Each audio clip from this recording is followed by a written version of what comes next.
Можно бесконечно смотреть на три вещи. Как горит огонь, как течет вода и как Сократ рассматривает технику и базы в золоте. Господа, там Перси на арте. Дамы и господа, доброго времени суток. Готика Сократ вас беспокоит. Игра Warpatch, третий сервер .ru. Сегодняшний видеоролик у нас посвящен патчу 9.4. Тому, что нас ожидает на следующей неделе. Два новых героя, небольшие косметические изменения, изменения в правилах миграции, появление такого понятия, как групповая миграция. Все мы об этом сегодня с вами поговорим. Однако это не все. Была небольшая утечка информации с альфа-теста. Что такое военная академия, где она устанавливается, какие там правила, что там за вообще, какие пользоваться. В общем, целая куча просто божественной, подкрепленной скриншотами информация сегодня высыпется на вас. В этом ролике прям я не знаю, сколько этот ролик будет длиться. Может быть полчаса, может быть час, может быть 3 часа, я не знаю. Он будет длиться вечно. Просто накидывай пельмени себе, накидывай чай, котлет, бутербродов. Этот ролик тебе запомнится на всю твою жизнь. Я вообще надеюсь, что ты сможешь его нормально распространить, поставить на него лайкосик. Ну, в общем, все как мы любим. И, конечно же, это все для тебя доступно абсолютно бесплатно. Вся инсайдерская информация. И в Дискорде у нас ты всегда можешь найти более подробную информацию на все предстоящие и будущие ивенты. Ну, а если ты хочешь поддержать меня рублем, всего от 99 рублей в месяц ты можешь это сделать. Это твоя благодарность за мои труды на Boosty. Ссылки в описании на Boosty под роликом. Отдельный респект спонсорам канала. Вы их всегда видите на ваших экранах. Это у нас Ред Татаренко, Свертухи, конечно же, Ютфумица, Костомаров, Элизар, Слеер, Бузулкирш, Шаман, Алексей Котов, Ваня Самой, Йорбаны в рот, Артем, Альянс Маши и Медведя, 23 сервер, Гуд, Фраер и Буржуй, просто отдельным респектом и боги подписки Груд, Кирюха и Бродяга. Спасибо вам большое. Моя игра, она мне принадлежит и таким же, как и я. Моя игра. Итак, что нас с вами ожидает? Давайте прямо сейчас мы с вами вникнем в это действие, в это пиршество. Начнем мы, конечно же, с патча 9.4, который будет доступен нам уже на следующей неделе. Значит, у нас появляется новая функция групповой миграции. Присоединяйся к подходящей группе командиров для миграции на другой сервер. Да, что это такое, мы вам чуть позже покажем.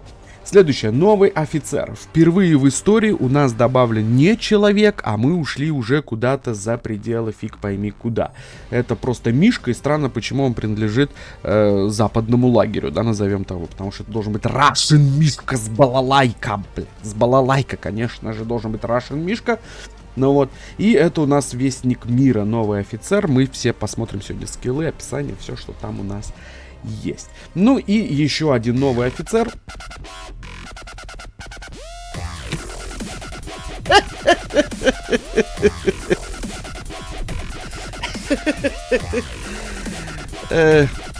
Кирюха, спасибо тебе большое.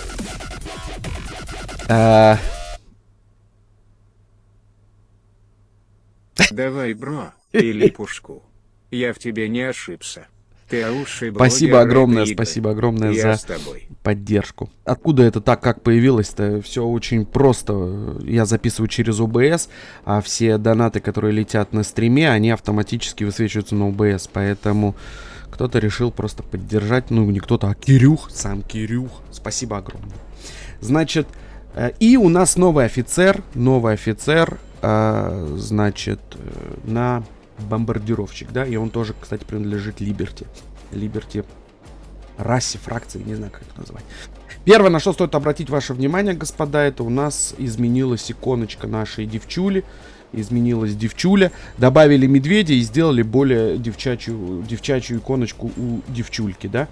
Это первый момент. Второй момент, который у нас изменился, это, собственно, сама миграционная возможность. Вот она, групповая миграция. Мы можем либо создать, либо вступить уже в текущую групповую миграцию. Я так понимаю, это работает по принципу нескольких участников, то есть с разных серверов вы можете объединяться для того, чтобы одновременно залететь, да? Информация о конечном городе. В конечной точке назначения можно выбрать город первого уровня, в котором еще нет персонажа. Каждый участник вашей группы мигрирует, может сам выбрать для себя точку назначения. Изменить точку назначения можно в любое время. Если выбранный вами город первого уровня становится недоступным для миграции, система автоматически перенаправит вас в другой город, да? Что такое групповая миграция? Выполнив требования для миграции на сервер, вы сможете создать группу миграции, пригласить в нее других командиров, которые тоже соответствуют требованиям, и мигрируют на другой сервер вместе с ними. Перед миграцией группы система проверит максимальную силу вашей группы за все время и конечный сервер. Если в результате миграции сервер может стать сервером славы, миграция вашей группы не будет выполнена. Статус серверов, которые используют в ходе данной проверки, меняется в режиме реального времени. Для успешного выполнения миграции не отключайтесь от сети во время этого процесса. Группа миграции активна в течение 14 дней. Если миграция не будет выполнена в течение этого периода, то группа будет расформирована. Тут дальше у нас идет подготовка. Примечание. Во время миграции нельзя состоять в альянсе и занимать какие-то должности. Для перехода нужно потратить билеты. После каждой успешной миграции необходимо подождать, прежде чем мигрировать снова. После успешной миграции вы будете участвовать в событиях на новом сервере. Короче, что это такое? Бывает, что когда вы прыгаете, допустим, на какой-то сервер другой, да, и вы хотите альянсом мигрировать, ну, человек в 70, допустим, вы решили прыгнуть там, я не знаю, на сервер 40-й, да, он вроде бы еще не закрыт, а, ну, вот полузакрыт, да, он такой еще полузакрытый. И вы хотите на него прыгнуть, допустим, командой в 70 человек. Вы можете прыгнуть в 30, и он станет сервером славы, и ваша команда развалится, да, то есть кто-то прыгнул, кто-то нет. Это сделано для того, чтобы вы прыгнули одним куском, и если сервер станет достославным на момент вашего прыжка, или он может стать и закроется наполовину, то вся команда не прыгнет. Это надо было делать в самом начале, вообще в самом начале, как только они придумали, собственно, это само понятие миграции. То есть, получается, вы сейчас можете сделать себе команду, 255 человек, набрать туда с разных серверов кучу людей и, предположим, прыгнуть на какой-то там, я не знаю, там 65-й сервер, да? В течение 2 недель вы народ набрали, у вас там образовался пул, 65-й сервер для вас доступен, и вы все вместе прыгнете туда и попадете, и он не станет сервером славы. Вот для чего это, собственно, и сделано. Здорово. Классно, МАС и 14 одобряют это 100%, это нововведение, только для кого оно теперь уже сделано, непонятно вообще, ни разу непонятно. Давайте поговорим по поводу новых офицеров. Значит, у нас есть с вами новый офицер, он идет на бомбардировщик, категория бомбардировщик, и давайте посмотрим на его навыки. Первое, если офицер находится в подразделении, именно, кстати, в точечном бомбардировщике, то есть если он находится в подразделении бомбардировщиков дивизии авангарда или дозора мучеников, то есть это точечный бомбардировщик, цель при бомбардировке получит дополнительный урон от навыков, коэффициент 2250. Если офицер находится в подразделении Liberty, то есть это Liberty бомбардировщик, урон подразделения повышается на 40%, то есть усиление урона идет, и интервал между бомбардировок сокращается аж на 20%. То есть впервые у нас в истории появился офицер, который бустит не направление целой бомбардировок, а конкретно какое-то. То есть офицер для нужного вам бомбардировщика. Коэффициент урона, то есть это получается ульта, то есть соответственно урон от навыка у нас будет работать на 2250, то есть ульта будет срабатывать. Каким образом она будет срабатывать? С каждой бомбардировки, с первой бомбардировки, с последней бомбардировки. Это неизвестно. То есть на данный момент у нас нет возможности уточнить, как это правильно будет работать. Вот. Но с сокращением интервала бомбардировок аж на 20% и усиление урона у Liberty, это прям кайфуха, это прям очень-очень здорово. Очень-очень здорово. Следующий урон общий. Повышение урона на 20% действует как и на истребители, так и на бомбардировщики. Следующий пассивный навык действует тоже на всех. Урон, получаемый подразделением этого офицера при перехвате, снижается на 15%, вплоть до 50%. Что такое перехват? Перехват — это урон от первой атаки. От первой атаки. Бомбардировщики, как правило, получают урон именно когда уже летят на какую-то цель, и, соответственно, там уже кто-то есть, они ее там сбрасывают бомбы и так далее. Снижение урона перехвата на 50%. Если мы запускаем в бомбардировщик в то место, где примерно есть наша авиация, то это бесполезный навык. Но вот на истребитель снижение урона от перехвата — это must have. Плюс 50% это прям кайфуха. Это лучше, чем 20% снижения урона. Снижение урона от перехвата, его надо срезать. Китовые альянсы прям по жесткому наносят урон с первого выстрела, когда ракета вылетает, да, и у вас был истребитель 30 миллионов и стало резко 24 или там 22. Вот это вот и есть перехват. Вот этот навык обязательно надо будет расшаривать на ваш истребитель, если у вас истребитель основной юнит, прям кайфовый, must-have-ный навык. Советую, 100%. Следующий, он работает только на бомбардировщике. Повышение стабильности подразделения бомбардировщиков этого офицера увеличивается на 10%, а огневая мощь еще на 10%. То есть усиление стабильности на 20%. Что такое стабильность? Это урон, который вы наносите по наземным целям в момент действия вражеских истребителей в зоне вашей бомбардировки. То есть если истребитель находится в зоне вашей бомбардировки, вражеский истребитель, у вас урон по наземной технике снижается. Соответственно, стабильность, чем выше стабильность, тем выше бомбардировка. У истребителей вот этот навык на снижение урона по цели наземным называется создание радиопомех. Именно они влияют на урон бомбардировщиков, которые они наносят в момент бомбежки в радиусе действия истребителя. Так вот, увеличение стабильности — это контрнавык радиопомехам. Вот, и усиление огневой мощи 30%. Хороший навык, спору нет, он хороший, однако бомберы мы запускаем во вражеские истребители вне зависимости от того, есть они там или нет, потому что сначала залетают наши истребители, они начинают с друг другом воевать, после них летят бомбардировщики, и чем больше там истребителей вражеских остаются, пусть даже они урон бомбардировщикам не наносят, они все равно создают радиопомехи, которые снижают урон у Liberty, ну, у любых бомбардировщиков, не только у Liberty, у любых. Поэтому усиление стабильности кайфуха. Ульта.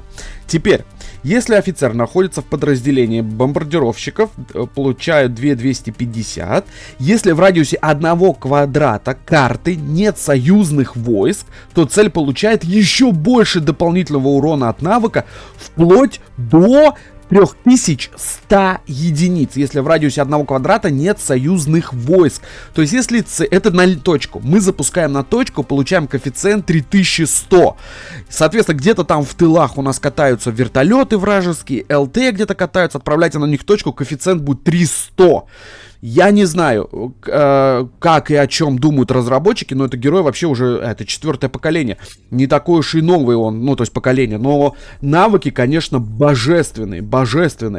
И дальше у нас, если на Liberty, то все то же самое, как и раньше, но если цель не двигается, то урон повышается дополнительно на 25%. То есть по стоячим целям, по арте, которая стоит, ваша бомбардировка идет прям по кайфу. Я считаю, что этот офицер, ну, в принципе, это лучше, чем Джокер однозначно. Он заслуживает быть в донатном баре. Его сделали нам абсолютно бесплатно. Абсолютно. Соответственно, стоит задуматься над тем, чтобы этим офицером пользоваться. Если у вас Liberty, если у вас точка, обязательно его вкачивайте. Я его настоятельно рекомендую использовать вместе с Инферно.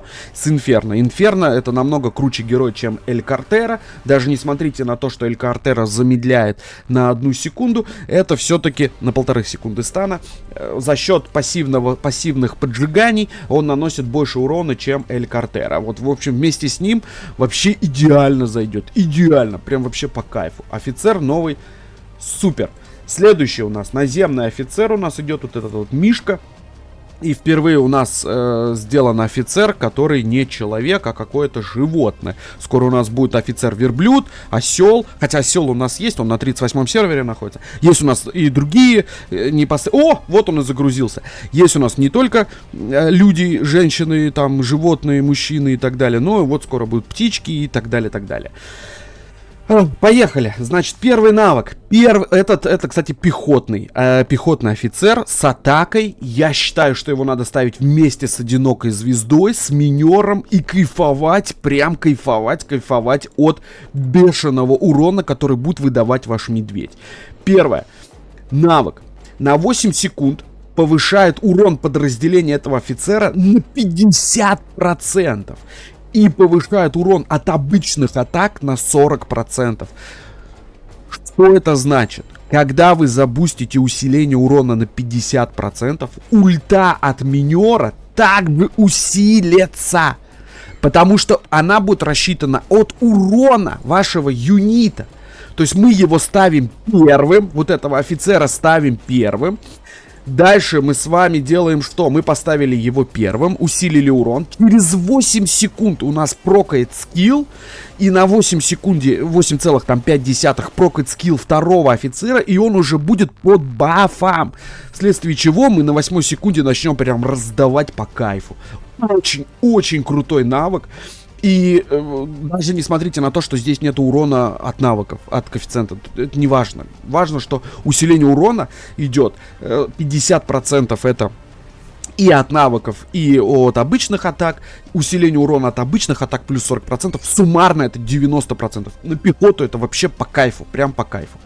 Прям по кайфу. Следующий навык у нас идет на пехоту. Повышение огневой мощи на 40%. Ничего такого особенного. Просто обычный классический навык, который у нас есть всегда. Следующий навык из категории особый, но он принадлежит именно пехотному офицеру. Атаки пехотного подразделения этого офицера замедляют цель на 4 секунды, снижая скорость ее на 30%.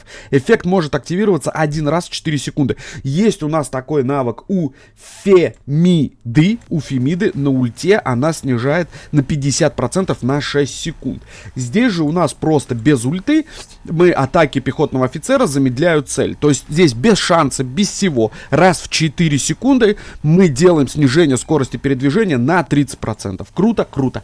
Категория сбалансированный. Четвертый навык принадлежит абсолютно, подходит абсолютно всем юнитам, без разницы каким, это не только на пехоту. Усиление урона 10%, усиление сопротивления урону 10%. Качайте, не в зависимости от того, если у вас какие-то другие...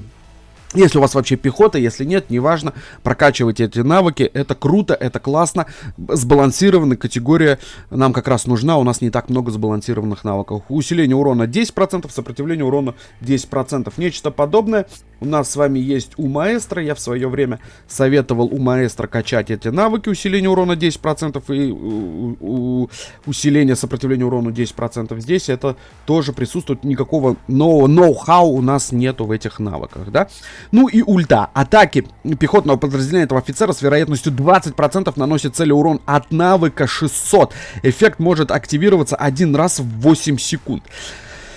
То есть у нас есть впервые в истории, господа, у нас есть ульта, которая зависит не от того, когда она сработает, то есть на 8 секунде, а просто от выстрела. Мы можем активировать ульту, и она будет повторяться уже через 8 секунд. Может 8, может 9. То есть вы начнете стрелять. Значит, вы стреляете по цели у пехоты. У пехоты, вы знаете, нету перезарядки. Она начала стрелять и так стреляет каждую секунду она наносит урон. Соответственно, у нас есть 20% вероятность, что во время этого нанесения урона мы активируем коэффициент 600. И когда он активируется, через 8, может быть через 9, может через 10, может через 11 секунд выстрелит еще раз коэффициент 600. Неплохо. Но не то, чтобы я прям сказал, вау, медведь просто супер, но для пехоты, за неимением других пехотных, адекватных, атакующих пехотных офицеров, за неимением их, Мишка идеально подходит для этого. Вместе с минером ставим на любую пехоту и пошли штамповать ЛТ, вертолеты, арту, без разницы, все, что не Катюша, идите штампуйте вашей пехотой, прям... Пилы зарабатывать вы сможете по кайфу. Собственно, это у нас абсолютно все. На следующей неделе, буквально не на следующей неделе, через пару-тройку дней нам будет доступен легендарный зал. Но здесь вы и так все знаете, никаких новых офицеров у нас не добавлено. Ну, а теперь, господа, мы переходим с вами к супер классной инсайдерской информации. О чем? Правильно. О военной академии. Что это такое? Поддержать меня вы можете не только лайком, но и рублем. В описании к ролику ссылки на Бусти. Всего от 99 рублей в месяц вы получаете эксклюзивный контент, записи со стримов, записи музыки, инсайдерская информация о ходе разработки игры, общение с разработчиками. Также особый статус, роль в нашем Discord-канале, который будет выделять вас среди остальных игроков. Персональная помощь в настройке аккаунта. Делаю ролики на заказ. Скидка при покупке аккаунта через Кирюху до 5000 рублей. Отдельный респект и упоминание в самом видео и на каждом стриме. А также особый подарок — кружка с моим автографом, отправленная именно вам домой. Все это может быть у вас всего от 99 рублей в месяц. Спасибо. Итак, дорогие друзья, мы переходим сливкам. Значит, есть академия, военная академия.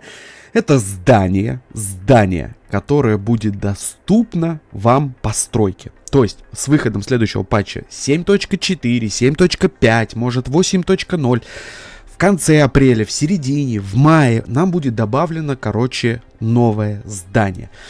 Академия. Вот так вот она будет выглядеть у нас на базе. Что это такое? Давайте сейчас я вам расскажу об опыте тестеров, как они это описали. Значит, нам будет дано здание. Дальше. При заходе в это здание мы сможем с вами покупать карточки. Да, покупать. Покупать за что? Правильно, за особую валюту. За особые карточки мы будем с вами покупать карточки. Да, именно так это работает. При прокрутке 20 карточек, вы гарантированно получите либо эпическую, либо легендарную тактику. Да? Что это такое, мы все с вами разберем. Значит, смотрите, у нас с вами есть карточки тактик, которые вы можете использовать в игре. Чтобы эти карточки тактик собрать, нужны другие карточки. Ну, откуда их получать, вы, естественно, понимаете, что вот эти карточки будут получаться за события, в магазинах, включая бабки, за реальные бабки. Но это не только для донатеров. Здесь очень много бесплатных карточек, включая их получение. То есть это действительно по типу золотых и серебряных купонов на открытие техники. То есть давайте не будем сразу скептично относиться к тому, что это за донат. Нет, это не только за донат. Значит, что это такое? Значит, карточки. Вот таким вот образом они выглядят. Видите, есть обычная, есть чуть получше, есть эпическая, а есть прям легендарные карточки. Вы сможете использовать несколько пресетов этих карточек. То есть вы можете использовать 5 разных карточек одновременно. Что это за карточки, я расскажу чуть позже. Но вы должны сейчас запомнить, что вы можете использовать 5 карточек одновременно, которые включаются и делают бусты вашим юнитам. И менять вот эти пресеты, то есть, допустим, у вас не 5 карточек, а 25 карточек, вы можете несколькими кнопками. То есть, нажали мышку, у вас один пресет, нажали другую мышку, то есть, нажали другую кнопку, у вас другой пресет. Круто, круто. Следующее, значит, как выглядят эти карточки? Вот так вот они и выглядят. Здесь абсолютно разные варианты карточек, включая вот эти легендарные, да. И я уверен, что будущее обновление игры будет связано с улучшением этих карточек. Однако, вот теперь самое интересное. Эти карточки собираются по следующему принципу, как пазлы, как офицерские головы. Собрали 10 вот этих одинаковых карточек, у вас открылась супер тактическая карточка, которая уже будет давать вам преимущество. То есть, давайте отмотаем назад. У нас есть вот эта симуляция. Вы нажали, допустим, здесь использовать 10 карточек. Вам выпало на рандоме разные вот эти карточки. Когда вы соберете 10 одинаковых из них, а когда вы прокручиваете здесь всего 20 штук, вы обязательно получите одну легендарную карточку, а нам надо таких 10 легендарных карточек, чтобы открылся вот этот перк, да? Я в будущем расскажу, что это за перки. Не в будущем, в этом ролике расскажу, что за перки. Значит, вы их открыли, эти карточки, и, значит, они у вас доступны. Вы их можете экипировать в этом специальном слоте, и тогда они будут работать. Если в этом слоте они не экипированы, они не работают. Вот. Дальше. Когда вы открыли карточку, и она стала вот таким вот цветом, то есть одной, то есть она стала 10 из 10, вы ее открыли, она может улучшаться. Соответственно, ее характеристики этой карточки тоже улучшаются. Улучшаются они вплоть до 5 вот таких вот звездочек, то есть 5.0 по карточкам. Фу, надеюсь, вам стало понятно. Следующий слайд — это карточка. Что она такое? Смотрите. Значит, карточка защиты. Кулдаун 2 часа. Кулдаун 2 часа. Кост 100. Стоит она 100. 100 чего? Хер пойми. 100 чего-то. 100 энергии.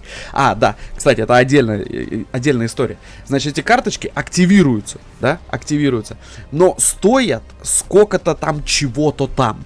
Может быть энергии, может быть там ресурсов специальных. То есть это не по КД вы используете эти карточки, нашлепывая врагов. Это вот как резервы. Как резервы. То есть вот эти карточки, по сути дела, это техника, а на резервы вы эту технику нанимаете. Здесь улучшение ваших юнитов за счет покупки их за какую-то штуку. Запомнили, зафиксировали.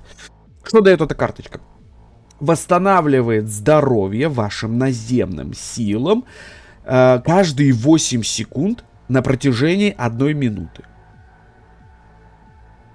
Эффект 650. На протяжении 1 минуты каждые 8 секунд вы восстанавливаете ХП. Пара-пара-пам. Вот так вот работает эта карточка. Но у нас есть фото супер карточки. Легендарная, 5-звездочная супер карточка. А вот теперь смотрите, что она делает. Сок. Просто представьте. Значит, наносит урон по наземным юнитам в 3 клетках. Значит, которые наносят коэффициент в течение 10 секунд 1800. Стоит тоже 100, кулдаун 2 часа. Понимаете? То есть у нас есть ульта, которая активируется и наносит в течение 10 секунд коэффициент 1800. Вот, собственно, Сапш. Пишите в комментариях, господа, что вы думаете. Тут самый главный вопрос, который может быть от вас. Это вот эта вот ульта. Она сработает один раз, и все. И через 2 часа ты можешь ее по новой запустить, которая стоит 100 чего-то там. Или она на протяжении 8 секунд будет действовать. Или там на протяжении получаса. Или на протяжении часа ваш юнит будет стрелять. Я думаю, что это отдельная ульта, которая активируется один раз в 2 часа за 100 вот этих вот чего-то там 100 энергии. То есть, иными словами, вы вошли в замес, шибанули ульту. В следующий раз вы сможете ее использовать через 2 часа. Потратили 100 чего-то там, нанесли 1800 коэффициента в течение 10 секунд по 3 наземным юнитам. С кайфом разошлись. В этой штуке вы потратили чего-то 100, соответственно, через 2 часа эта штука восстановилась. В течение 1 минуты это работает.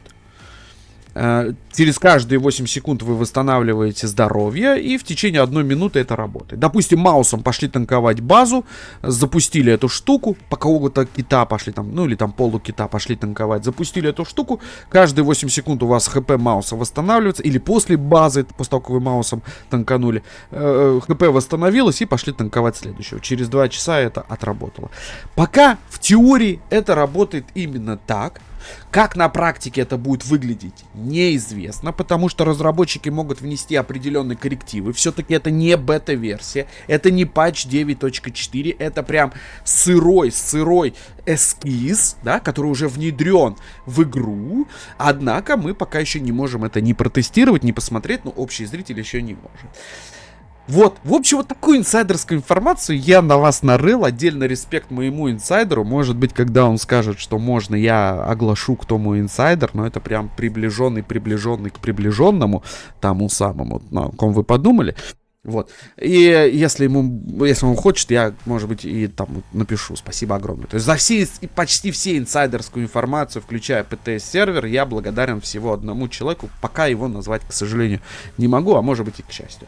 Но в будущем, если что, я обязательно скажу, кто это и благодаря кому. Вы все это знаете раньше всех, но обязательно подписывайтесь на канал. Вот такой у нас получился божественный, наверное, 40-минутный ролик. Однако здесь полно интересно сочной информации. В Дискорде, ссылки в описании под роликом, вы всегда сможете найти меня, пообщаться со мной, спросить, что вас интересует. Отдельно в ссылке в описании под роликом бусти канала 99 рублей. Ваша благодарность за мои труды. Ну и отдельно увидимся в следующих видео и на стримах. С вами была Готика, с вами был Сократ. До новых встреч. Блин, вот прям новости такие классные, я свечусь, прям свечусь и радуюсь. Прям, ну, мне нравятся новые герои, вот эти карточки. Это лучше, чем Paramount второго кубка. Это что-то новое.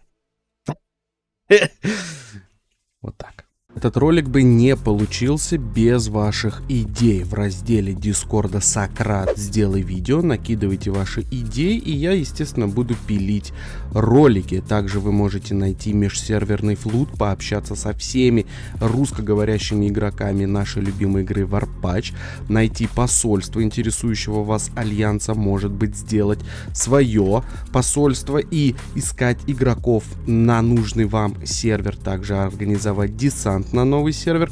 В общем, огромное количество возможностей с нашим Дискордом. Ссылки в описании под роликом. Знакомься, встречайся, унижай, доминируй, возглавляй. Все это можно сделать в нашем Дискорде.